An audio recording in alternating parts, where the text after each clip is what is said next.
You're watching a Highwire Media podcast. Hello and welcome to another episode of the True Crime Never Sleeps show. I'm your host as always, Larry Elise. And tonight we continue our series Shit Out of Luck, which we air the last Friday of every other month. And the other months we do a series called Let's Talk, where we dive into a variety of true crime topics, both like legal issues and others. You can check those videos out on my channel. And of course, give us your thoughts on this case in the comment section below. And with that, let's dive into today's episode of The Raincoat Killer. What motivates a serial killer? Is it their upbringing, or is it a product of their environment? Or are some people just seemingly born evil? This is a question that has plagued criminal profilers for ages. It's nearly impossible to pin down because oftentimes it's an unfortunate combination of events that lead to someone feeling resentment and jealousy. It's a troubled person's misguided attempt at revenge for perceived wrongdoings that eventually lead to a young man in South Korea to become the Raincoat Killer. Yoo Young-chul grew up in South Korea to a wealthy religious household. Due to his own feelings of dejection, he would develop resentment for the rich. Prior to his killing spree, Yoo racked up 14 charges on his records since graduating high school, primarily robbery and rape. In 1992, he married and had one son with his partner. However, she left him while he was serving time in prison for a convicted rape. Yoo was a self-identified smart person and claimed to have an IQ of 140. He was also known to fake having physical conditions to gain sympathy from authorities. For example, when arrested on a rape charge in 2002, he faked having an epileptic fit. Upon release from his 2002 arrest in 2003, Yoo reportedly purchased weapons and practiced for future crimes. Between September 2003 and July 2004, Yoo killed 20 or more people, typically by bludgeoning them with a hammer and then stabbing them. His targets included the wealthy, often elderly, and women who worked in massage parlors as sex workers. When the police were first trying to solve these murders, the crimes looked like robberies turned homicides. But they soon noticed that no money or items had been taken from the residencies. Yoo himself claimed to have killed 26 people and reported he had even eaten some of their internal organs to cleanse the spirit.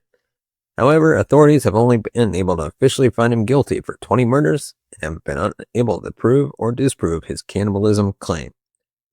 On September 24, 2003, Yoo murdered an elderly couple who were once professors in Sinsadong, Seoul. Yoo admitted to bludgeoning them to death with a hammer. At the time of the murders, this region of Seoul was one of the most wealthy. While the scene was being investigated for evidence, a faint shoe print was found. On October 9, 2003, Yoo broke into another Seoul home and killed 3 family members of the Ko family using a hammer. Ko Jung-won came home to discover his dead family members and called the police. His mother was found closest to the front door in the hallway. His wife was found in the kitchen. His son was found at the top of the stairs. Due to no leads and the lack of evidence of the family fighting back, police considered Ko and the people around him as a potential suspect. Gangnam police were spotted lurking around the scene due to similarities of the murder in Sinsadong. Police were able to gather 2 faint footprints at the scene. On October 16, 2003, Yoo dragged an elderly woman into her bathroom and violently attacked her in Samsung-dong, Seoul. During the crime scene investigation, an additional faint footprint was found on the air conditioning unit outside of her home. It matched the footprint gathered at the previous crime scene in Gujidong. Investigators determined the same kind of wounds and attacks were present at these first 3 attacks, and they were able to begin developing a pattern in a theory that this was a repeat offender. On November 18, 2003, Yoo broke into a detached Seoul home, and apologies for butchering these communities wrong, in Haewoodong, and murdered Mr. Kim, the 87-year-old homeowner, and Bae, the 50-year-old housekeeper, via stabbing. After the attack, Yoo set a fire to the home to try and destroy any evidence. This attack was different. Yoo set a fire and police saw evidence of the family's safe being tampered with. Police assumed it was a robbery homicide that ended in arson. However, they were able to identify another footprint at this crime scene, and it matched the other 2 collected footprints. They used this evidence to also link these murders with the first 3 crime scenes. A 1-year-old boy survived and was rescued, and for a while, similar murder reports ceased. That is, until December 2004. Over the course of about 4 months, Yoo separately called 11 different sex workers and masseuses from the red light districts to come to his new studio apartment in western Seoul. This was under the guise of being a typical financial and sexual exchange. But once the women were ready to leave, Yoo would then murder them. This was a major shift in his modus operandi. Rather than breaking into a victim's home, he was luring his victims away from the safety of the public. After killing them by attacking their heads with his hammer, Yoo entirely dismembered these victims' bodies and hung their decapitated heads from their tied-up hair on his toilet paper holder. Yoo intentionally removed these victims' fingerprints to help keep them from being identified.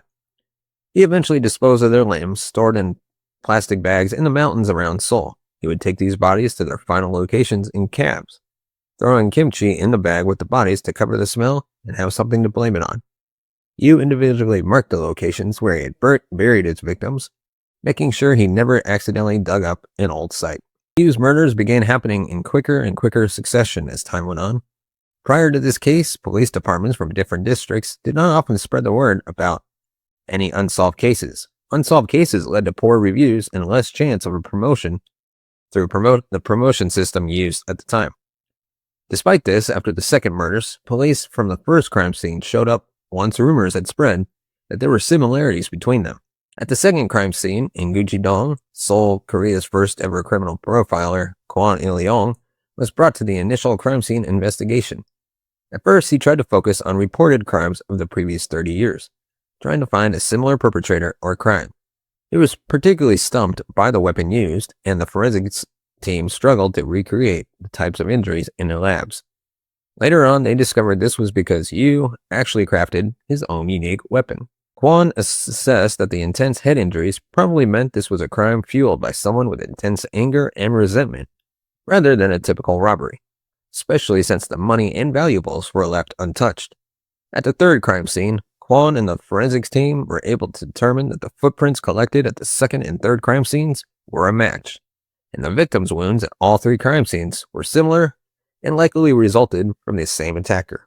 At this point, the Seoul Police Department wanted to deny the claim that there may be a serial killer for fear that the public may panic, but news outlets were already reporting it as fact.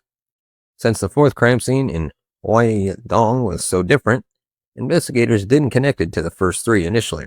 This was the first of Yoo's crimes where arson was used, and police found evidence that the attacker tried to break into the family safe. However, a matching footprint and similar wound were found. The forensics team analyzed the footprints and determined they were left by a buffalo shoe. They also were able to spot Yoo on CCTV footage nearby the location of the fourth crime scene. It only captured Yoo's back, but the family noted he was wearing a jacket that belonged to the victim's husband.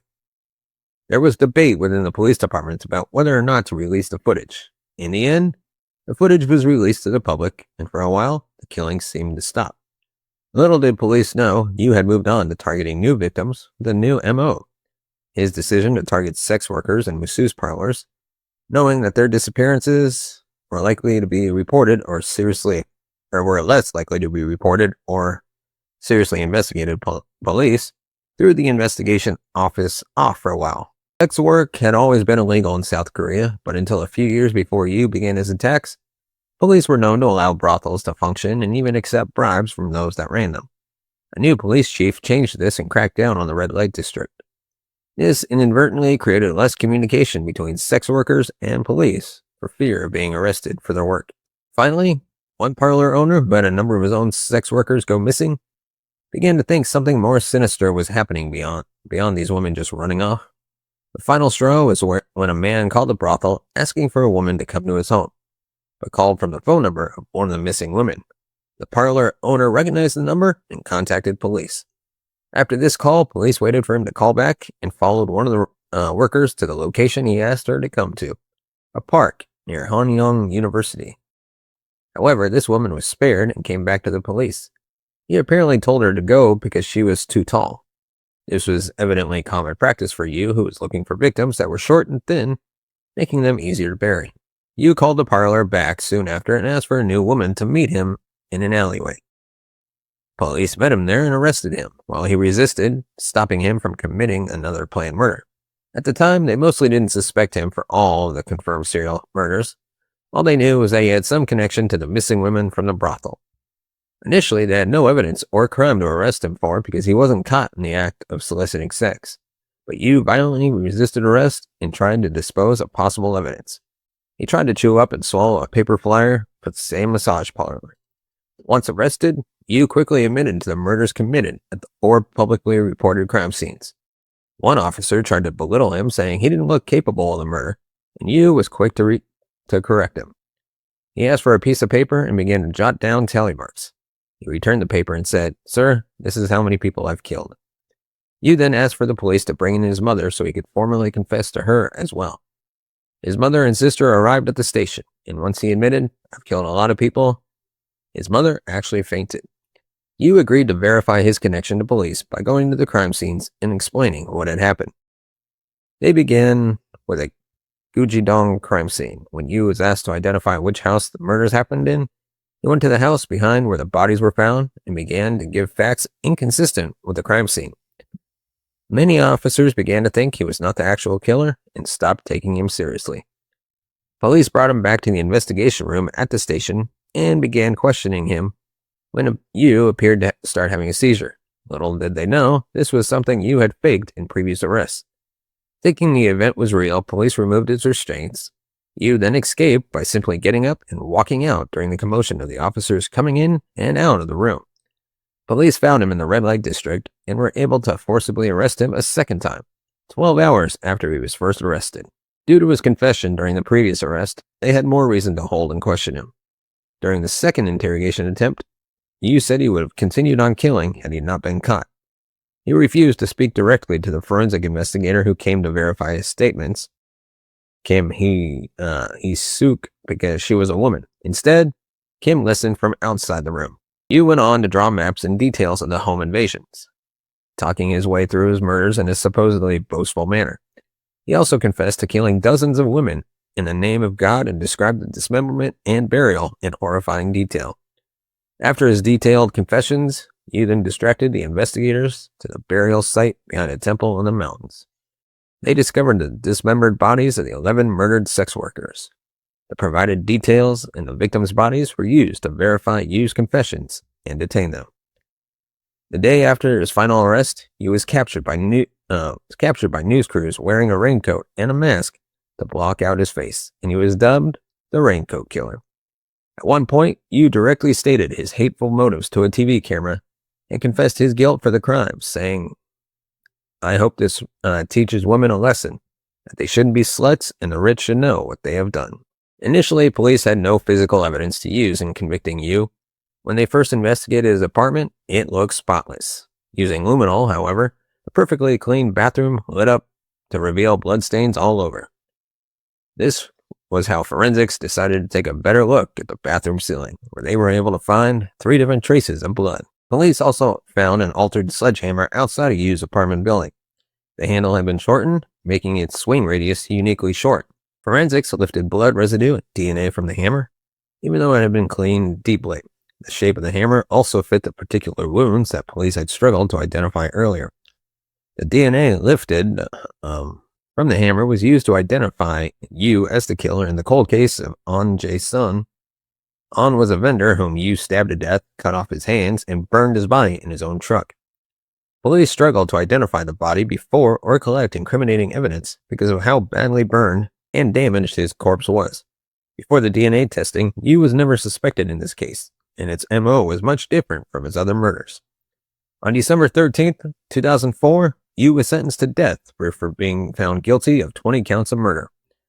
The District Court of Seoul made the following statement on Yoo's conviction, quote, "Murders of as many as 20 people are unprecedented in the nation and a very serious crime. The death penalty is inevitable for Yoo in the light of the enormous pains inflicted on the families concerned and the entire society.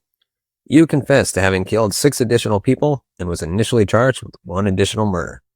There was no physical or identifying evidence to follow up on the additional murder charge. South Korea has had a moratorium on death penalties since '98, and Yoo is still on death row today. Let me know your thoughts on the Raincoat killer in the comment section below. And let me know what you think, or I should say, why you think he became a serial killer. And of course, if you want to support the channel, you can buy us a coffee by scanning that QR code that's right there. And anything you give goes right back into the channel. And of course, you can find us on all major podcast platforms: Google Podcasts, Apple, iTunes, Amazon, and Good Pods. And if you listen to us on Good Pods and Spotify, leave us a review. Let us know what you like, what you don't like. And as always, thank you so much for watching and listening. We will see you next time.